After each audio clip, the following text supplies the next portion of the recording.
இங்கே நடிக்கும் பொழுது அங்கே இருக்க சொன்னாங்க, மேனேஜர் சொன்னார், உனக்கு தமிழ் வரல தம்பி, அதனால தான் அவனை எடுத்தணும். சரி, எனக்கு தமிழ் வரலங்கிறீங்க, நீங்கள் யாரை போட்டீங்க இப்படிலாம் சொன்னேன். ரொம்ப பேசாதீங்க, நான் ரொம்ப புதுமுகம், நான் வந்துட்டேன் சார்.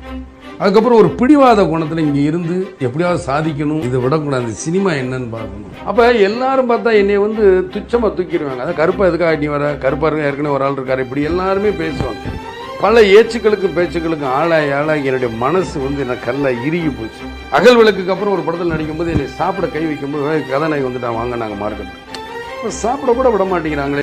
ஏன்னா நம்ம எதையோ ஒன்று நினச்சி வெற்றி காணணும்னு போயிட்டு இருப்போம். இதெல்லாம் சின்ன மேட்டர், இதுன்னு இல்லை, எதையுமே ஒரு சில்லற மேட்டர் தான். இப்போ ரோட்டில் நம்ம வீடு பக்கத்து இருக்கார், என்னங்க உங்களை பார்த்து போகிறான், நீங்கள் அதை கவனம் செலுத்துனீங்கன்னா நீங்கள் எதை நோக்கி போகிறீங்களோ அதை அடிபட்டு. இதெல்லாம் பேசியிருப்போம், நம்மளுக்கு என்ன, நம்ம அடைய வேண்டிய இடத்த அடைஞ்சால் அதே வாய், ஆஹா நான் அப்போவே நினச்சேன், அப்போவே இப்போ இப்படி வரும் அப்படி வரும், அந்த வாய் அப்படி பேச மாற்றிக்கிற போகுது. அதனால் இப்போ எதுவுமா பேசலாம், அதை பற்றி நான் கவலையப்படும்.